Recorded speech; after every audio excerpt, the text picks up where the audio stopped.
put behind the bars by the Pakistani government for his couplet called Pakistan which Moja hi Moja, Sare Paase Fauja hi Fauja. I'm referring to Daman, you know. And he said a couplet here, you know, which I remember. I was sitting with my favorite author and friend, Grand Sardar, the author of Train to Pakistan, Sardar Yashwant Singh. And the couplet still brings moisture in my eyes, you know. He said, Sadi akkhan di lali, pai das diye, roe tusi vi ho, roe asi vi. Thank you. We'll collect some questions and then I'll ask the panel to respond. Chopra, please. Thank you. Okay, I'm General Chopra. I'm a veteran of 4 wars, 2 against Pakistan. But still, since I was born and brought up in Pakistan, I have many wishes that Pakistan should develop and come up. Anyway, I'll make some bullet points. My first point is starting with the former minister and the money. There's a lot of negativism which is going on even now, but he started with saying that the political is the biggest impediment. We've talked of Modi. I no longer call him Modi, I call him Modi. Because wherever he goes abroad, he's called Modi.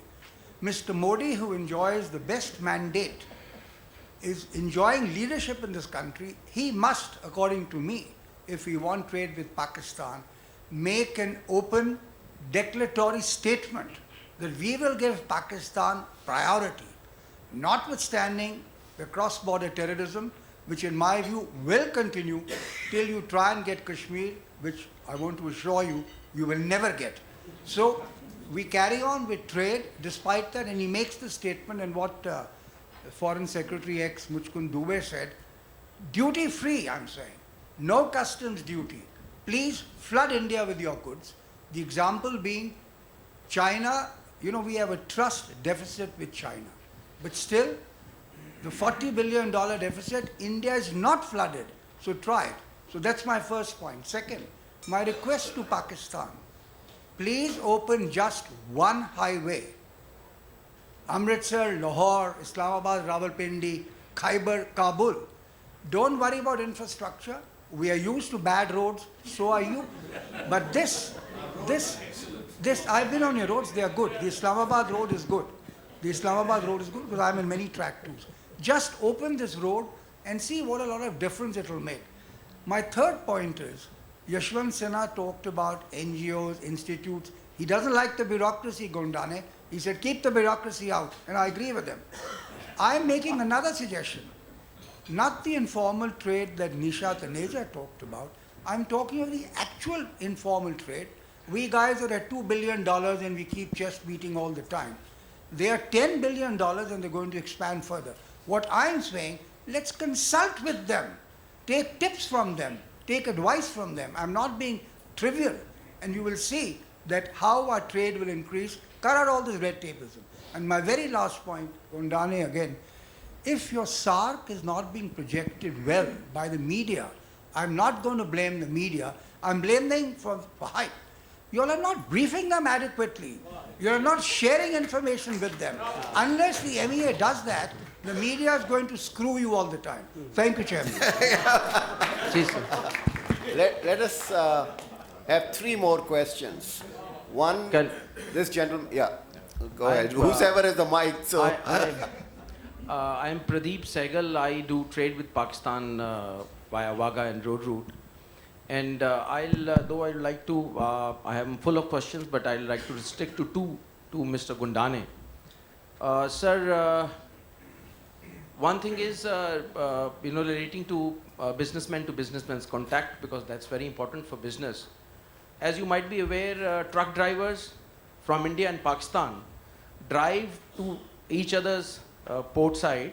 For example, Indian truck drivers, when they are carrying cargo as far as from Bombay, from Maharashtra, they come to Wagah, they just present their documents there, they are issued a day entry permit and they cross over, they de-stuff their cargo and come back in the evening. We have been demanding a similar kind of arrangement for the trade. It has not been coming, though it has been promised by the Ministry of Commerce also that they have vetted it and forwarded the proposal. but it is not happening. It's very easy to do, and the precedent is already there. The second part is, sir, that we heard the Prime Minister in Kathmandu for a SAARC business visa. A smaller kind of arrangement is already in operation in the shape of SAARC business visa exemption sticker. We were having that sticker for lifetime, then it came back to 5 years validity, then reduced to 1 year. Now it is 3 months validity. It used to take 2 working days for me to get that sticker earlier. It was increased to 7 days. Now it is taking 45 days. So I would like to ask that, isn't it a contradiction or a conscious decision to make that this arrangement difficult? Thank you.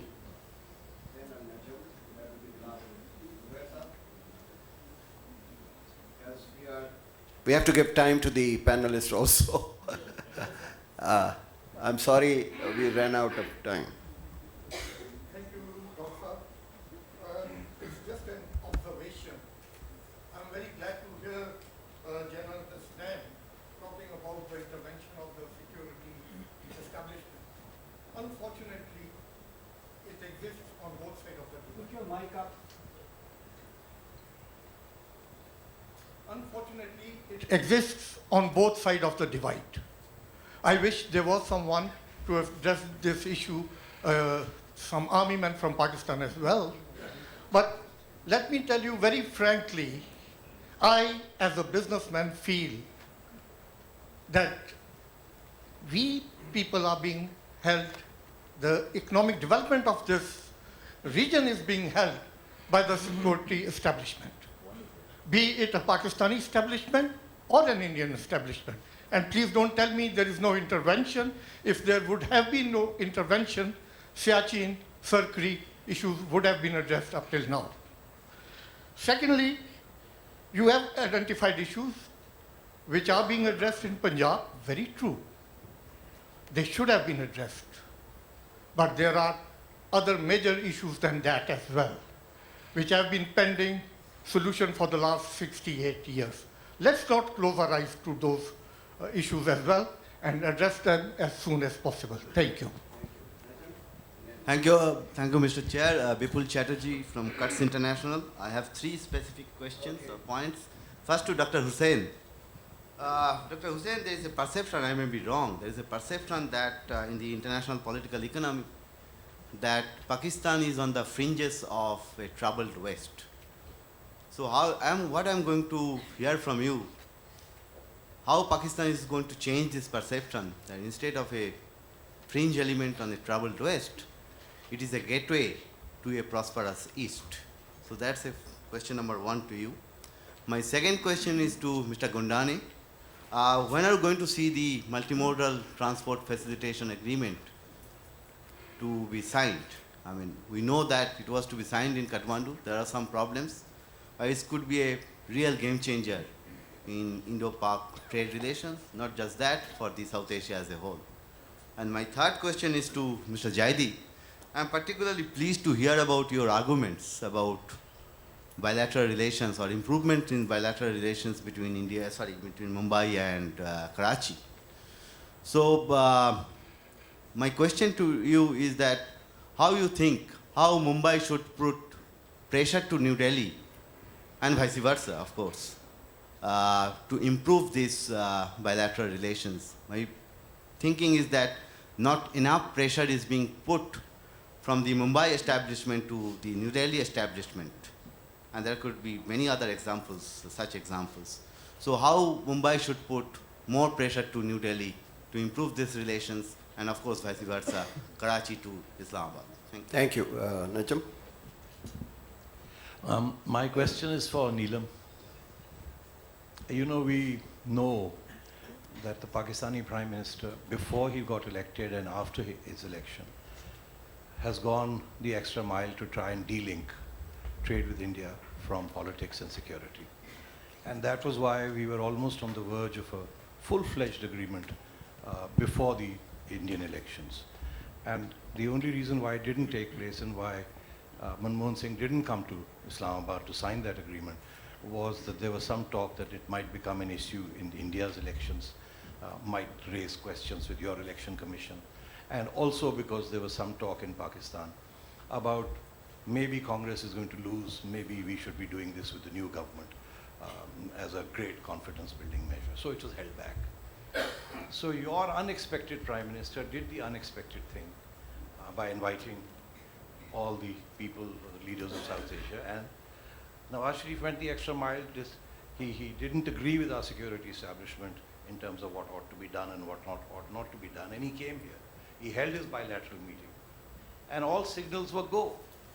And then your unexpected Prime Minister did something extremely unexpected, which was on the pretext of something that is really not tangible and is unbelievable, the notion of the High Commissioner's meeting with leaders of the Hurriyat, called off the talks, because our understanding was that trade would be number one following the secretary level talks.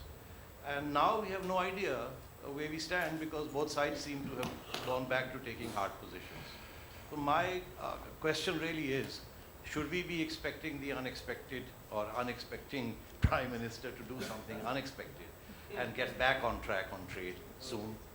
Thank you. I'm sorry, there are very many questions. Ejaz is trying his best, but we have already exceeded, and I'm under compulsion that I should bring this session to close.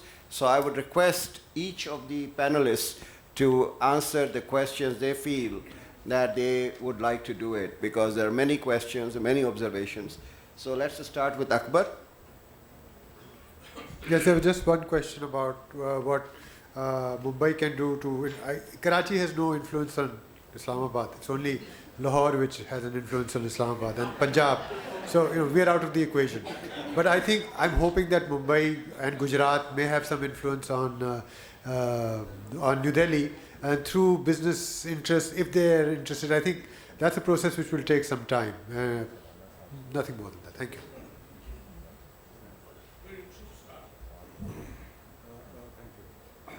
There is this question was raised about dislike of bureaucracy. Very good. Very fair also. And naturally, in case interests are sort of stymied or made from a perspective of national perspective rather than the individualistic perspective, the individual will necessarily feel constrained and have some not so nice words. We have to look at it from a broader perspective.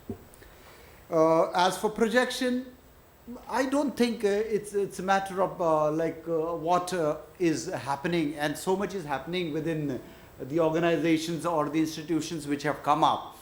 It's always like, in case a dog bites man, no news. The other way, it could be a big one, and that is why. This is the another question was raised about this situation of drivers not going over then coming back. It is not so much a problem with us. It is the other side which does not allow, drivers to go further beyond. We would be very happy, just as we are very happy to do it with the Nepalese. With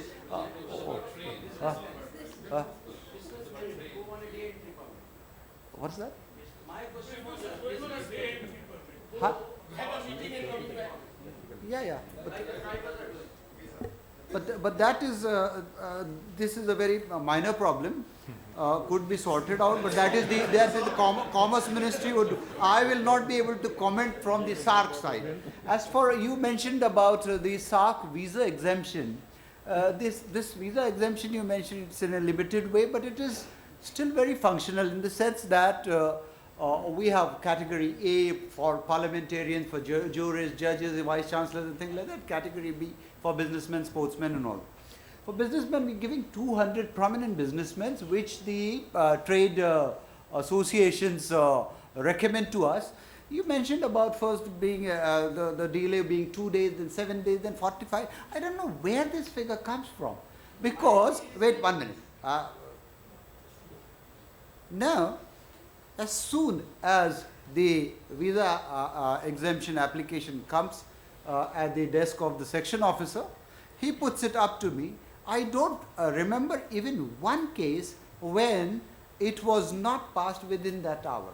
Because we are very oriented to that, because businessmen we want to. And therefore, I don't know why and where this has happened. Perhaps it was something wrong with the passport, perhaps it was something wrong with the way he applied. Third is this multimodal agreement. We were envisaging that this agreement, SAARC transport agreement, it emanates from the study carried out by SAARC and the member countries in 2006, which came to the fore at 2008, discussed, and then these three agreements were envisaged by the ministers. For some reason, these were just lying in limbo for, maybe there was some resistance from one particular country. When I took over this SAARC division in June, and specifically because I was told by the Foreign Secretary that the summit is in November, and you take over, and let's see, because I've had experience in SAARC in 1998. So I said, what are the deliverables? And they told me that, okay, this agreement lying in limbo from 2008. I said, I had a relook and things like that, and then I invited all the member countries within a month and a half. They came, we had an expert group meeting. Then following that, there were some differences. Then we had the intergovernmental group meeting. We agreed on it. Every member country agreed that it should be signed. And they also sort of initialed it. It was supposed to be signed because all the countries then took their cabinet's approvals within that period of 50, because that's a matter of will also pursuing. So we pursued it and we got all the countries. Of course, there was some problem in Pakistan, and therefore this could not be. But it does not mean that it should not happen. In the summit, it was agreed that the transport ministers' meeting would be held within 3 months of signing this declaration, and we should sort this matter over. We have already proposed to the member countries, in case others are not willing, India would be taking initiative. Hopefully, the matters, in case we get some feedback from the countries which had raised objections to signing the agreement, in case we get a feedback, we will sort it out and we will sign that. What we were envisaging is the direct route from Kabul onwards, from Kabul on to Pindi, to Lahore, to Amritsar, to Delhi, and then further to Calcutta, then up to Imphal. From Imphal to Tammu, and then, that should be it should be aligned to the Asian Highway 1 like that, all the way. That was the sort of thinking in the mind. But it has not, if it has not come about, it doesn't mean that it will not. Thank you. General sir? Quickly, 60 seconds. Let me just respond to Zubair Saab. Firstly, about the security establishment. You got to agree, Zubair Saab, that so much is being written about the Pakistan security establishment today. I'll remind you about Christian Fair's book, which has just come out, which is making, all kinds of things everywhere. The moment Pakistan Army, what is it called? I think the Pakistan Army's way of war or something like that, right? Everyone knows what is the Pakistan security establishment, right? From the 80s, we know it. By comparison, in India, we are nowhere. I mean, the very fact that just now some speakers were saying, our Prime Minister was invited and the security establishment agreed about it. That itself is an admission how strong your security establishment is. In India, it's not like that. Right here, I think the diplomatic community in India is far stronger, and it needs to be that way. So I think the ball actually lies in your court for one particular reason. We are responding to everything. Remember, 2611 was not done by us, right? 1312 was not done by us. All these things we have been responding to each time. I don't want to bring about negativity in this, right?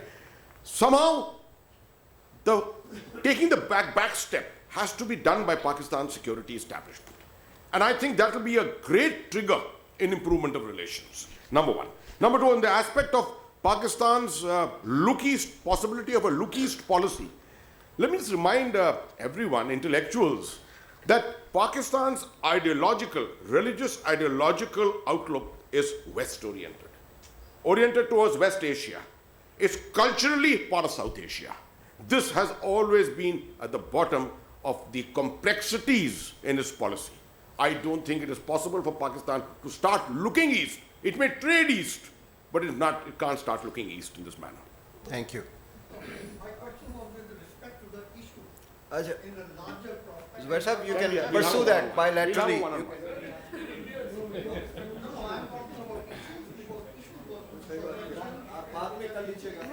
Najam, I wish I knew the answer to your question. I don't. Like you, I only read newspapers. But since I don't know that answer, can I make one comment on whether Mumbai can influence Delhi? As a new Mumbaiker, I have to tell you, we feel very neglected and nobody pays any attention to us in Delhi either. I think I just shift the focus from the security issue back to trade, which is that I think we know that the dialogue has stalled, but it is getting regressive. And I think there are many things that we need to do even when the dialogue is stalled. And I think that's the point that I was trying to make, that we need to put institutions and mechanisms in place which are going to be long-lasting. You know, otherwise vested interests develop on both sides as soon as there is a political disharmony. And trade gets impacted very negatively. I think that's the message that I would leave for the policymakers, that everybody takes a backseat because they don't know what is right and what is wrong. So we need to work on strengthening institutions. Thank you.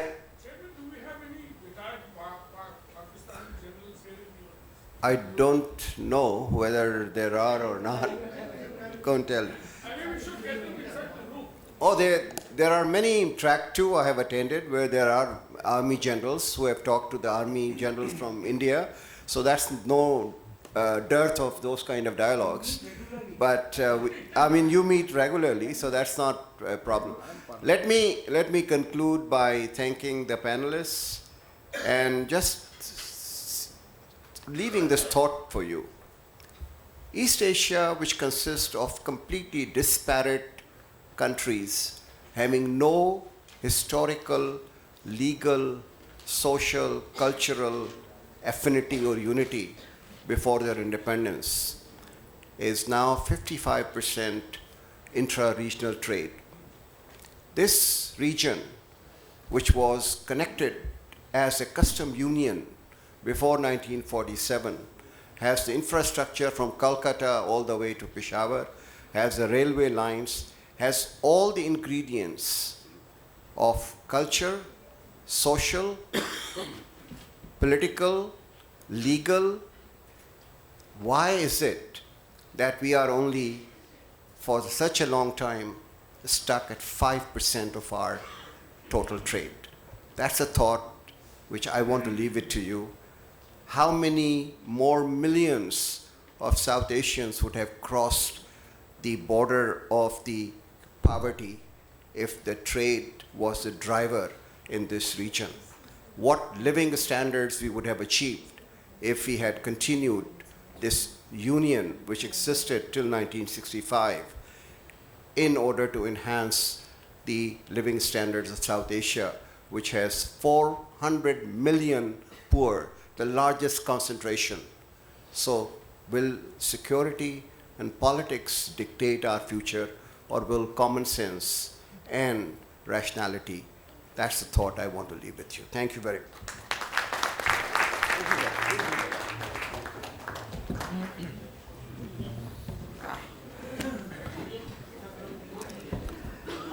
Please join us for lunch, and we will get together at 2:15.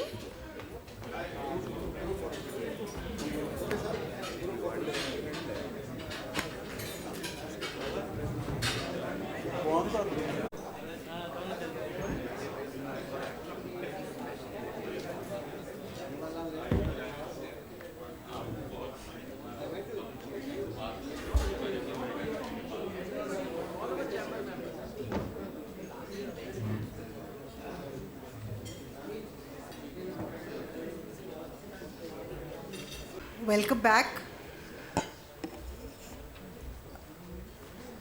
we lost Abid Suleri in the morning session. So we're going to try to connect with him again. And maybe we'll start with Abid and then we'll go on to the informal trade session. Rajkumar, can we get him?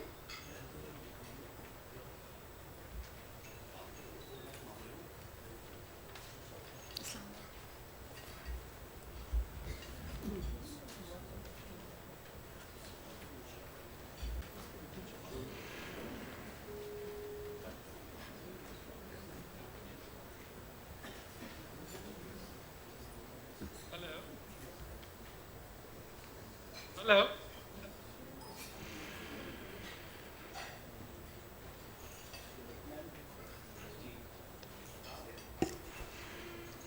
Hello, Abid. Hi, good afternoon. Can you hear me? Yes, yes, we can. So, welcome, Abid. And this is a continuation of our morning session. We had Dr. Abid Suleri we have with us from SDPI. And he will be talking on India-Pakistan trade for about 10 minutes. And then we will move on to the next session on informal trade. Thank you. Over to you, Abid. Well, thank you very much, Nisha. And extremely sorry, gentlemen, you have to bear with this technological glitches, which I'm sure I'm disrupting the program, the scheduled program. So just wanted to share my thoughts on India-Pakistan trade. First of all, my apologies for not being able to join this August gathering due to some health issues. Missing on this intellectual learning is purely my loss. However, I'm glad that finally it's working. And, share my thoughts.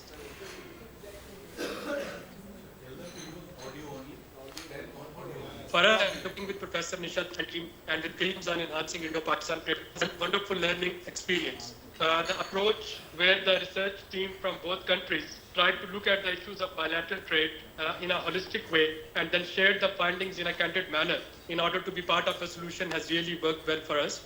I'm sure that after going through the book that was launched in the inaugural session, you would vouch for the success of our research approach. I would suggest the research communities on both sides to work in joint teams so that the individual pieces of jigsaw puzzles which all of us hold may be put together to form a bigger picture. Ladies and gentlemen, this meeting comes at a crucial time when track 2 diplomacy efforts are once again being encouraged so that a reasonable degree of comfort can be developed for track 1 to re-emerge. One agrees that bilateral relations between both the nuclear-armed neighbors are not ideal. However, we don't live in an ideal world. The fact that many of the now best trading partners have had, or in some cases still have, their differences on geostrategic issues is a proof that trade has a tremendous potential to bring peace among countries and nations. We can take the example of Argentine-Brazilian nuclear rapprochement. During the colonial era, two European powers, Spain in Argentina and Portugal in Brazil, expanded their own rivalry through territorial conquest in South America. Even after their independence, Argentina in 1816 and Brazil in 1822, the rivalry between the independent states continued to reflect their colonial competition for the leadership of South America, with elements of antagonism, rivalry, and mistrust was always present in the bilateral relationship between Argentina and Brazil. In 1985, the time came when it was decided to put an end once and for all to the rivalry and mistrust that had pervaded bilateral relations for too long, especially by focusing on social and economic relations. It is in this endeavor that these two countries, along with Paraguay and Uruguay, formed the South American Common Market in 1991, which was later joined by Chile in 1996 and Bolivia in 1997. The aim of the formation of the Common Market was to enhance trade and investment opportunities because these Latin American countries had realized that closer and deeper economic relations facilitated by free trade would further strengthen understanding, faith, confidence, and mutual cooperation among themselves. There are several other examples offered in the history where belligerent neighboring countries have moved from hatred, antagonism, rivalry, and mistrust to understanding, trust, faith, and cooperation, thereby enhancing peace and prosperity between themselves and the region. It took several decades after the World War II to mend relations between the people of Germany and those of France. The formation of the European Union, giving rise to a higher level of economic well-being resulting from enhanced economic cooperation, has been instrumental in reducing the enmities, not only between France and Germany, but across the Western Europe, and receding the memories of the atrocities of the World War II from the minds of most people, especially of the next generation, which came of age by the 1970s. Given the high level of economic and other cooperation among different member countries of ASEAN, it is hard to believe that Thailand was on the American side in the Vietnam War, that Vietnam invaded Cambodia in 1975, that Vietnam and China fought in 1979, and that Thailand had a border skirmish with Laos as recently as 1988. Regional cooperation has come a long way since then. Economic relations between US and China and between India and China also reflect that economic diplomacy is a much stronger than traditional diplomacy. To some extent, one can see the economic relations surviving the border skirmishes between India and Pakistan too. Pakistan's trade flow with India has not much changed even after the current border episodes. Pakistan has consistently been importing from India. The month-on-month growth of import from India was in fact 24% in the month of December 2014. Pakistan's export to India saw a decrease of 19% in November 2014. However, this was compensated by an increase of 21% in December 2014. The resilience in these numbers indicate three things. Number one, certain demand for Indian and Pakistani goods across the border. Number two, strengthening of business communities' interest on both sides, which in fact keep the trade going even during days of gloom and at the track one level. And number three, need to take affirmative measures on both sides so that further trade regime gains can translate into producer and consumer surplus. As a first step, a country should open itself to the other party on the understanding that this policy will be reciprocated. Information should flow fully and freely from one country to the other.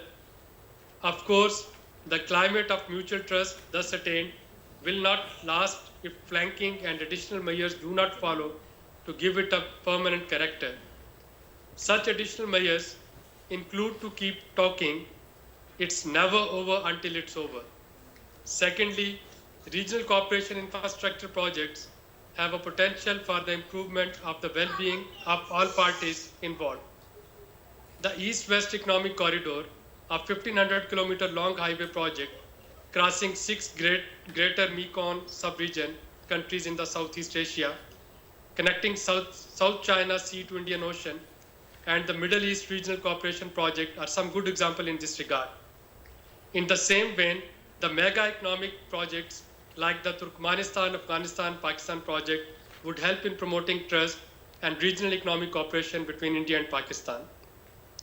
Thirdly, it may be beneficial to look for opportunities where the United States and European Union foreign policy can support bilateral initiatives that can have positive proliferation. For example, India and Pakistan can benefit